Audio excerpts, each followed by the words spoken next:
Hey Pro Nerds, Iggy here again for another edition of Unbox It, only on Project Nerd. Before we get started, make sure you hit that subscribe, notify, or even be ready to leave us a comment at the end. What we need is your love and your follows, and you can check us on out over at projectnerd.com, that's project-nerd.com, or head on over to YouTube and search Project Nerd.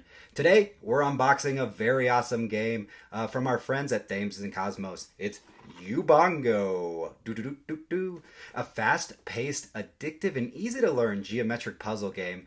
Players race against the timer and against each other to solve a puzzle of interlocking shapes. As I'm looking at the the cover, I'm thinking Tetris, but obviously this is a little bit different. For all ages 7 and up, playtime takes about 15 minutes per game, 1 to 4 players each. Little package here, but packs quite a punch. The game is super popular. Over 360 ratings on Amazon, 5 stars.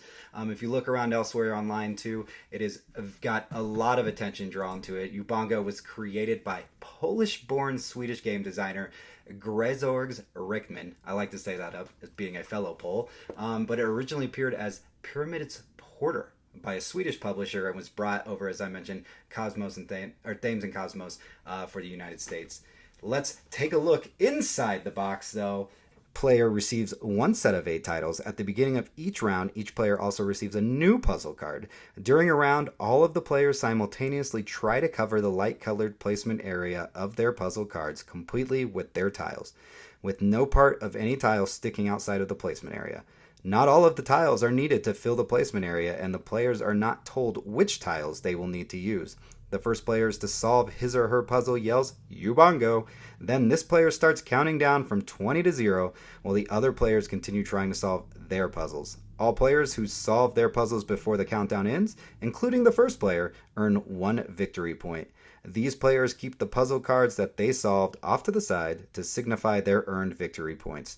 The round ends when the countdown ends, and players who do not solve the puzzle in the round do not earn any points and simply discard their puzzle cards. The first player to solve his or her puzzle in the round also receives 1 gemstone token worth 1 additional victory point as a bonus. The player with the most victory points after 8 rounds wins.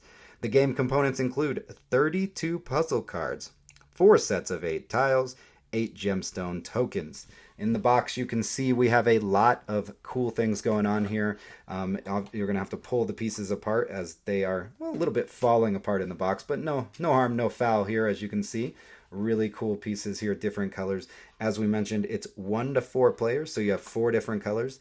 The puzzle pieces look very similar to that retro video game I was referencing earlier.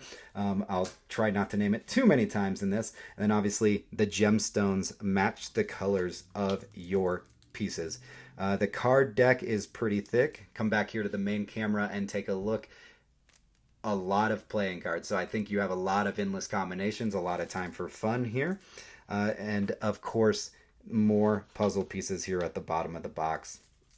Really excited about this game, as it's going to be a game for all ages, and as a parent of 2 kids who are looking to do something exciting, Ubongo seems to have a quick fix. I'm thinking times, where dinner's finishing up on the stove, we've finished a long day of homeschooling and homeworking, because that's what we're still doing around here, and Ubongo for about 15 minutes will give us a quick away from screen time to enjoy with each other.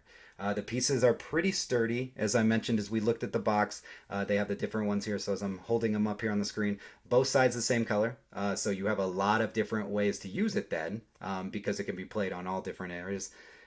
Again, they're going to be cardboard a little bit, but they are thick. So you want the kids to be careful with it, but I still think it's going to be okay over time. The cards are pretty big in size, so if I hold them up, as I'm having troubles picking up, here it is to my hand. Pretty good in size, so they're not going to be lost easily, not anything like that. There's a nice place in the box for them to be easily stored along with your puzzle pieces and gems. The packaging's really easy to use. Not huge and not inconvenient. It won't take up a lot of place. And here it is again, Ubongo. So as we take a look again down the pieces, I'll do a slow cast over the table. Ubongo, again, is for ages 7 and up, but I feel maybe a few smarter kids below 7 could also pick this up. Game rules are pretty clear and included in the box. Also ways on how to do a solo variant or increase your difficulty. All four colors are available in the box with plenty of cards, and I'm sure, as with many popular games, expansions will be around the corner. Head on over to Amazon.com. Please use our link, as we do collect affiliate benefits from it, and it helps keep Project Nerd going. But you can check out that link and pick up Thames Kosmos Ubongo. And again, it's a sprint to solve the puzzle game. I give this a recommend, especially if you are at home with family, or even if you just have some friends over. I think you could turn this into a pretty quick and fun party game. Again, just be easy with those pieces. Once more, Ubongo. Check it out. That's it for this episode of Unbox It. Head on over to projectnerd.com for more unboxing videos, time-lapse videos, and of course all of our podcasts and original series. And you can head on over to YouTube and search Project Nerd to find even more great content from us. And don't forget to subscribe, follow, and like, and leave us a comment on your thoughts of Ubongo. That's it, nerds.